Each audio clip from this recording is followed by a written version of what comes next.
Wow. Good afternoon. How the hell are we today? Before I do anything, I want to thank you guys. We did a video yesterday on what to pack in an emergency. You know, you had to bail out of the truck real quick. What would you pack? You know, I just threw that together as to what I would put in the bag real quick. But, you know, it had 1,000 views on it. But more impressive was, I think there was like 60 comments in there. And you guys' ideas were like fantastic. That's what I wanted. That's what the goal was. That's what we were looking for. We were looking for the comments. So you guys absolutely nailed that. Thank you very much. So let's talk about something else. Let's talk about some financing. I have a couple of people, one in particular, that is around the channel, and he, for some reason, is not happy with the way that I have financed my truck and how I've done it. And he's made comments online and other people's chats, and he's always making comments as to, oh yeah, you know, Wheelburner or Brian leases his truck. And I've never shied away from saying, yeah, man, I lease my truck. But how do I do it? Right? So then we got a couple of emails, and now we've got a couple of more emails wanting, you know, explaining how did I go about doing this, leasing a truck. I guess, I don't know, what is this unheard of in this business? Am I the only one doing this? It can't be. So the way it works for me, and this is what I did. We actually, if you go back on ET's video, it's about 2 years ago, we did a video, and it was called why did I purchase a 2020 Cascadia or something like that. And it tells you, you know, why I did and what I did and bought the truck. But anyway, let's just look at this. So it's no secret, right? I was working at ET. I was working on their channel. I needed a truck. I did the 90-day challenge. I needed a truck. I needed one badly.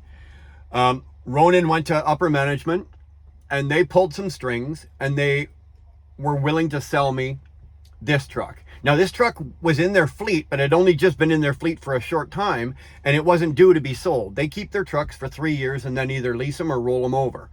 This one wasn't ready to be sold yet. It was nowhere close to being sold. Like I said, it had only been in their fleet a very short time. It was a 2020. Ronan went to upper management, and he said, hey, let's do this as a solid for the guy. And they did. They sold me the truck. They gave me a smoking deal on it. Like, I got it for below market value on it. Now, what I was able to do, and part of the videos back then, is how do you finance a truck with a lease? How do you get a lease on a truck? Well, I didn't finance it through ET. I didn't lease it from ET. There are finance companies out there, and I'll give you 4 of them, okay? There's the Armada Credit Group. There's the Raynet Credit Group. There is Chase Bank. You guys in the States, you guys all know who Chase is. And there's the Truck Loan Center. Okay? All 4 of those, how you doing, Mike? All 4 of those will finance you for a truck and write it up for a lease. Now, why do I want to write it up as a lease? Why do I want to do that as opposed to going to the bank and getting a loan, you know, blah, blah, blah. So first of all, I put down my down payment. I sold that W9 plus the money I had left over from the Volvo. I had a nice chunk of change to put down on this truck. So I did that. And then I went and I did the shop around.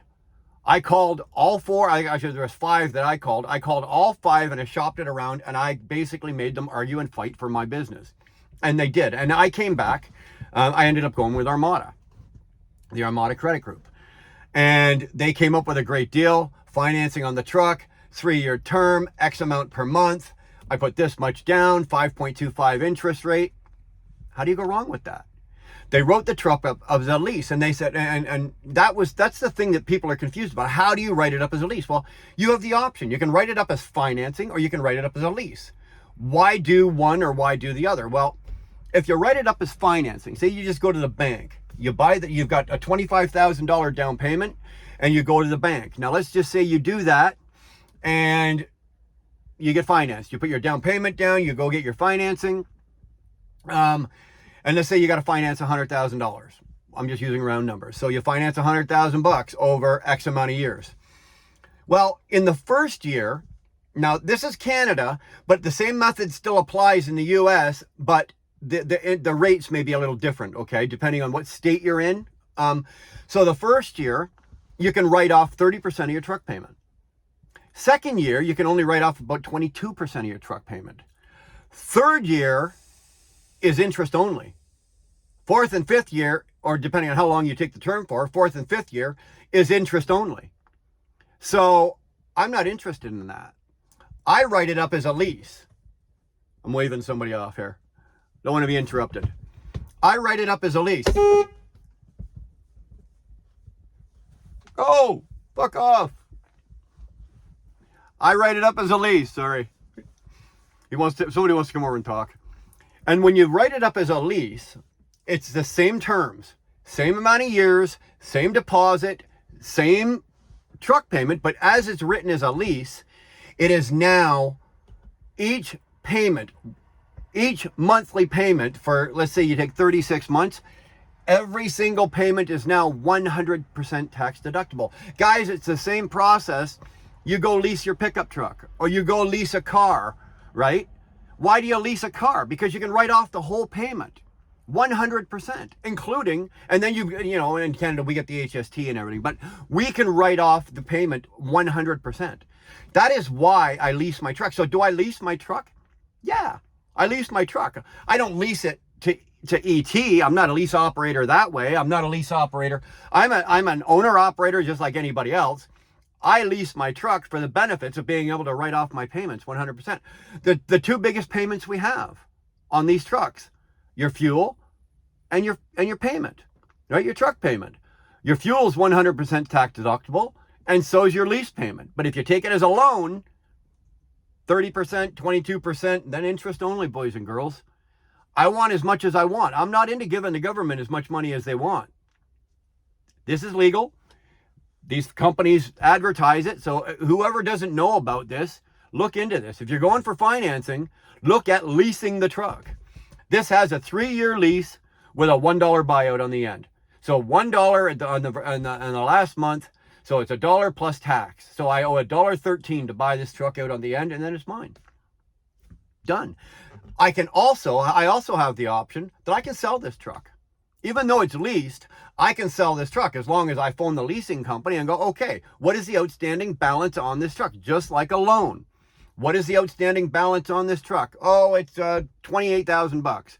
Great. I can sell the truck for right now for, 60 grand. Again, round numbers. I can sell the truck for 60 grand. Okay, so 25 grand, 60 grand, sell the truck, walk in with a certified check for the payment. You pay off the leasing company plus a couple of bucks. They're going to dig it to you, right? And then the rest of it's yours. Simple as that. That is how you flip trucks every 3 years so that you can have a big down payment for the next truck, and you're not making a $3,000 truck payment. I make a $2,000 a month truck payment. I bought this truck. It was 8 months old. I had pretty much a brand new truck. That's how I do it. So, in case you're wondering, now you know. Go back and watch ET's video. It's right there as well. Like, that was 2 years ago when we made that video. So, there you go, guys. Make sure you hit the subscribe button. Hit the like button on your way in or out. I would appreciate it. And thanks for watching, man. You guys have a great day. We'll see you down the road.